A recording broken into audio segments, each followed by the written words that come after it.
অপরাধী যত প্রভাবশালী হোক না কেন কোনো ছাড় দিবে না সরকার, এমনটাই জানালেন আওয়ামী লীগ সাধারণ সম্পাদক ওবায়দুল কাদের। সকালে দলীয় কার্যালয়ে সাবেক আইজিপি বেনজির আহমেদ প্রসঙ্গে প্রশ্ন করেন সাংবাদিকরা। মন্ত্রী আরও বলেন, বিদেশি বন্ধুরা ক্ষমতায় বসাবে সেই স্বপ্ন ভাঙায় মির্জা ফখরুলের মানসিক ট্রমা ভয়াবহ পর্যায়ে পৌঁছেছে। জানান, অন্য দেশের তুলনায় এবারের উপজেলা নির্বাচনে ভোটার উপস্থিতি সন্তোষজনক। স্বাস্থ্য এবং স্বাদের মধ্যে চমৎকার একটা ব্যালেন্স করে পীর প্রিমিয়াম আয়োডাইজড লবণ। সকালে আওয়ামী লীগের কেন্দ্রীয় কার্যালয়ে সাংবাদিকদের সাথে মতবিনিময় করেন আওয়ামী লীগ সাধারণ সম্পাদক ওবায়দুল কাদের। সাবেক আইজিপি বেনজির আহমেদ প্রসঙ্গে সাংবাদিকরা প্রশ্ন করলে তিনি জবাব দেন, অপরাধী যত প্রভাবশালী হোক না কেন প্রমাণিত হলে সরকার কোনো ছাড় দিবে না। অপরাধ করে কেউ পার পাবে না।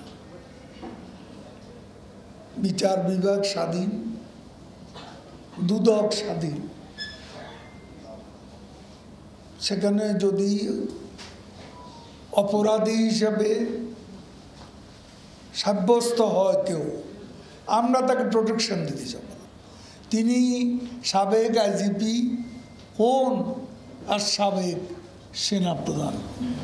বিএনপি মহাসচিব মির্জা ফখরুল ইসলামের বক্তব্যের সমালোচনা করে ওবায়দুল কাদের বলেন, বিএনপির মানসিক ট্রমা ভয়ানক পর্যায়ে পৌঁছেছে।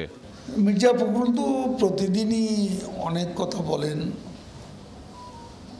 তার মানসিক ট্রমা মনে হয় ভয়ঙ্কর পর্যায়ে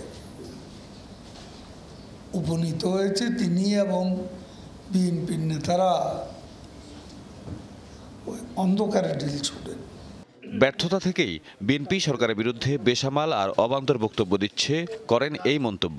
আমরা জনগণের প্রতিনিধি, জনগণের ইচ্ছায় আমরা দেশ শাসন করছি। এখন বিএনপি ক্ষমতা না পেয়ে পথ হারিয়ে দিশেহারা পথিকের মতো তারা আজকে বেসামাল বক্তব্য দিচ্ছে। আওয়ামী লীগ সাধারণ সম্পাদকের দাবি, বর্তমান সরকারের আমলে নিরীহ কেউ হয়রানির শিকার হয়নি, বরং বিএনপি আমলের জুলুম নির্যাতনের দৃষ্টান্ত এখনো আছে। এই সরকারের আমলে কোনো নিরীহ লোক